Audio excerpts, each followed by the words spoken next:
Hello everyone, in today's video I'll teach you how you can create your own Google Authentication in MERN like this one. So I'll sign up using Google, then I'll select an account.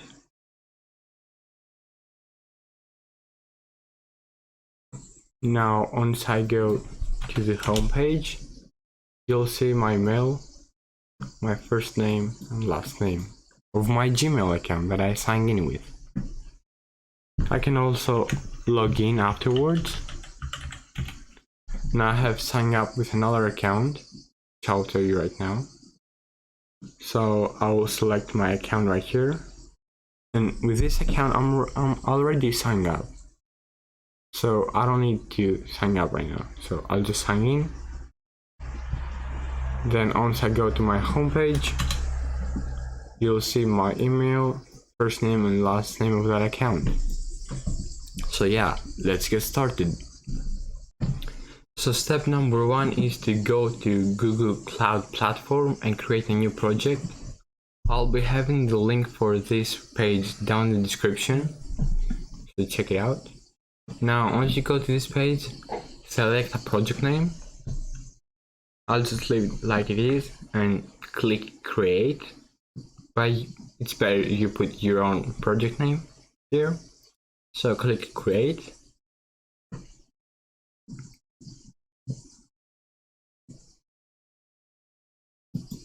Now our next step is to go to auth consent screen. But first of all, you will have to go to APIs and services. I'll have the link for that down in the description. So once you are there, click auth consent screen. Now I'll have to select my new project. Great. So you'll have that right now on your screen. For the user type, we need to create external. We need to select external because we need all the users to be able to log in with their Google account and not only users from my organization or from my account. So yeah, let's do that and click create. Now for the app name, choose your app name, which will be displayed right here. That says app name wants to access your Google account. This will allow app name to etc. etc. So you need to select the app name that will be displayed on the other users. But I will do test1234 because I don't really care. Now for user support email, I'll just select my email. This is the email that the users will contact me for any questions they have. Then for the app logo, just upload your app logo if you have any. App domain. So right here you have to put your domain if you have deployed your website. If not, don't do that. Do that later. Here the privacy policy link and terms of service, but it's not required right now. So on the authorized domains, click add domain, and again that's only if you have deployed your website already, which I have not. But if you need to deploy your website, I have a tutorial, check it out. Now here you will put your domain if you have any again, and then for developer contact information, put your email again.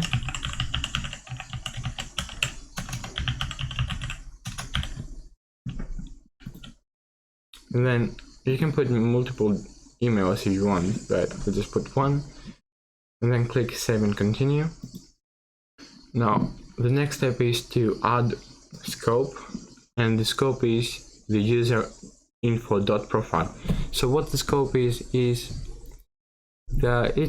what we want to get, right? So we want to get the user info profile info, or we can get only the email, but we need the profile info. So that includes first name, last name, phone number, etc. etc. Just profile info that are made publicly available, or any personal info that made publicly available.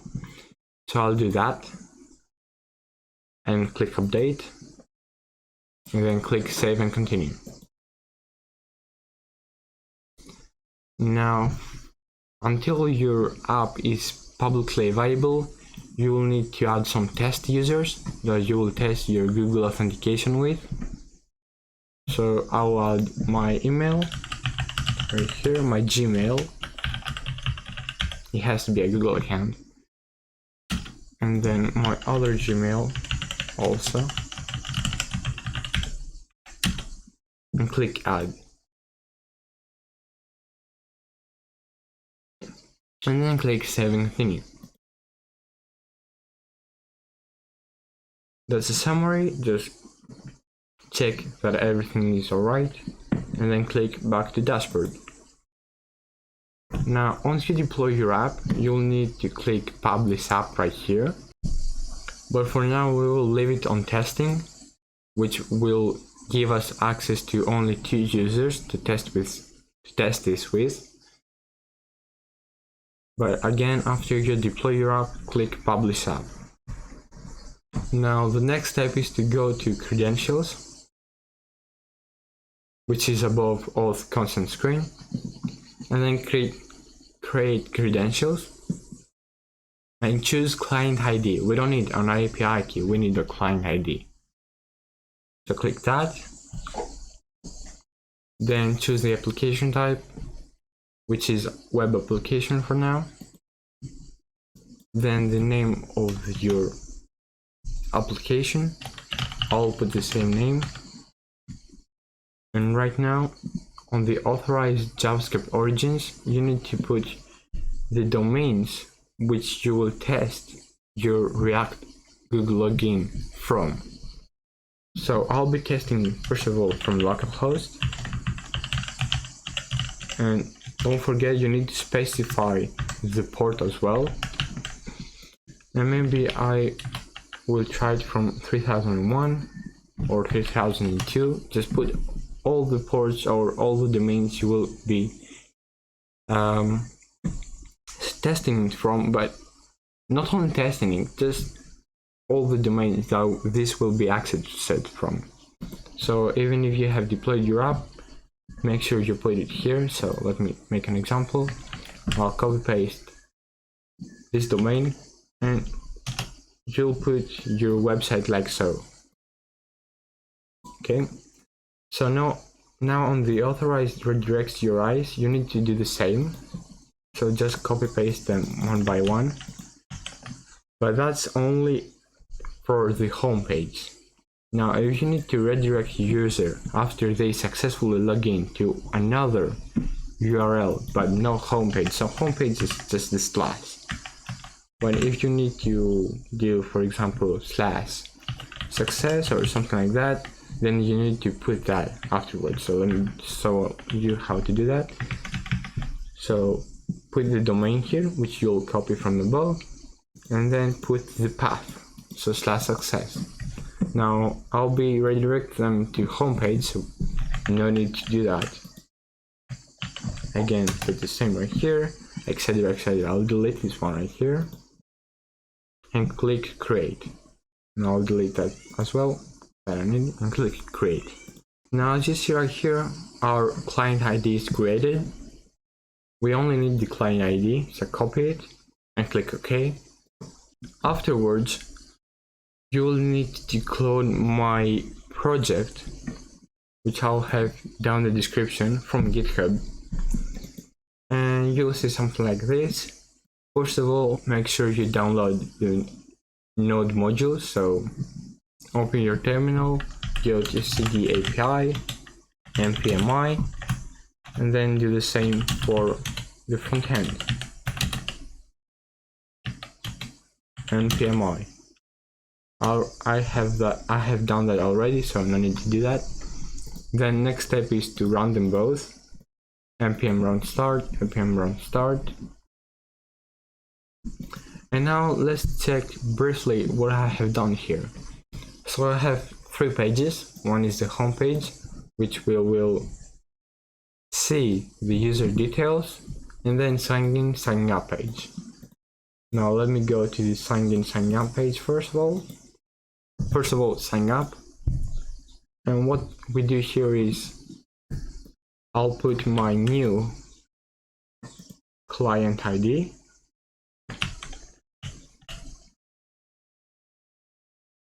So let me copy it again and put it here. I'll do the same for sign in. It's better if you create a .env and get it from there. It's easier to change it afterwards, but for simplicity, I just copy paste it right here. Now for cookie policy, I have choose to do single host origin. Now let me show you what I've done in sign up. So once we have a success, I say, okay, get the profile data, and then send that data to the API we have. And on failure, do the same, but you have to handle that. So it's better if you do something like that. So get the error, and then console.log that. Okay, console.log error. But I'll just leave it like I had it. Now the same happens for sign in. We just have on success, and then we get the profile data, and then we send the profile data to the API we have. So as you see, we have some profile data predefined, so you will get a Google ID, and that's how we're going to verify the user afterwards. You have the email, which you can do that by the email as well, and then the first name, last name. You get more details, so if you need more details, just console.log the profile object, and you will see what other details you have. But for simplicity, again, I'll just choose Google ID, email, first name, and last name. Now let's go to the home page. And as you see, I have created an API called /profile. And there I get my profile data, which I'll show you how it works in a bit. And then I have displayed my data right here. Now you can just download this project and just straight up use everything right here, but you will need to replace, first of all, the project ID, the client ID, and then on the .env replace your Mongo URI and the Mongo secret, because we will be using Mongo as well.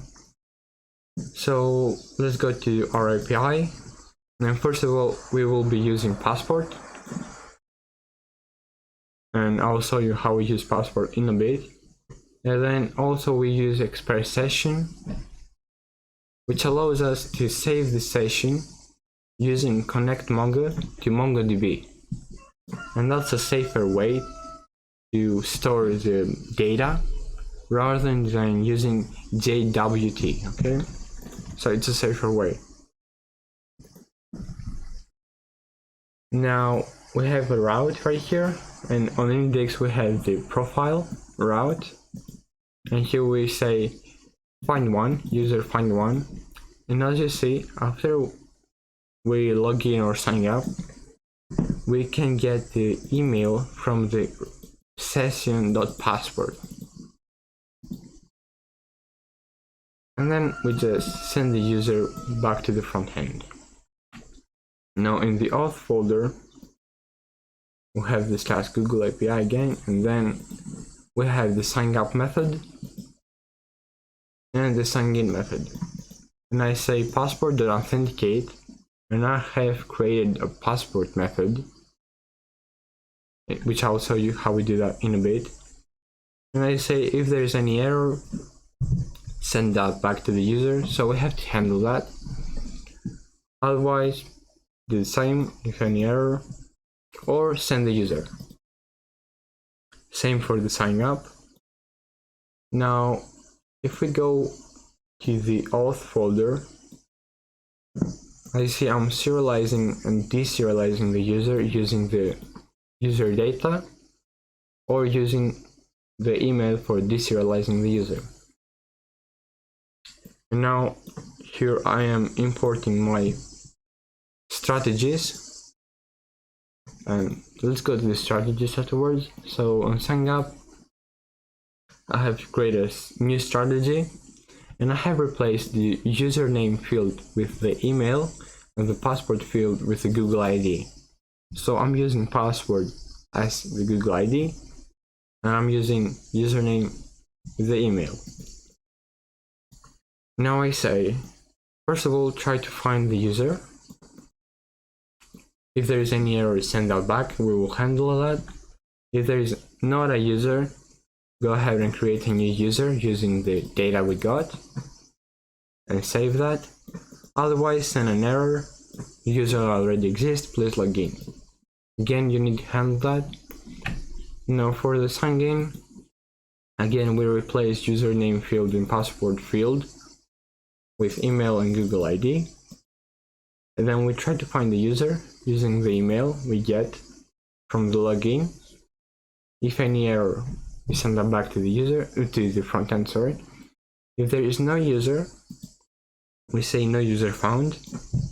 And then, if there is a user, we first of all check the password. So if the password we got, which is the Google ID, equals the user.google ID, so it equals the user we got from the database, then we say return the user data. But if the password is not valid, we say Google Authentication failed. So we have created as well a model, which is Google ID, email, first name, last name. Then I have my mongoose right here, my MongoDB, which that's how I connect it, but you can replace that. And I am importing mongoose right here. So that's how it works. Let's test it out. I'll go back to my app. First of all, I'll go to my database and delete the users I already have, because I need to try them again. But let me show you something. So as you see here, this is the station we save on the database. And as you see, when we do request.session, we get this object right here. And then we say passport.user, and we store all the other information right here, which you can access as well. We store the last name, first name, email, Google ID, everything.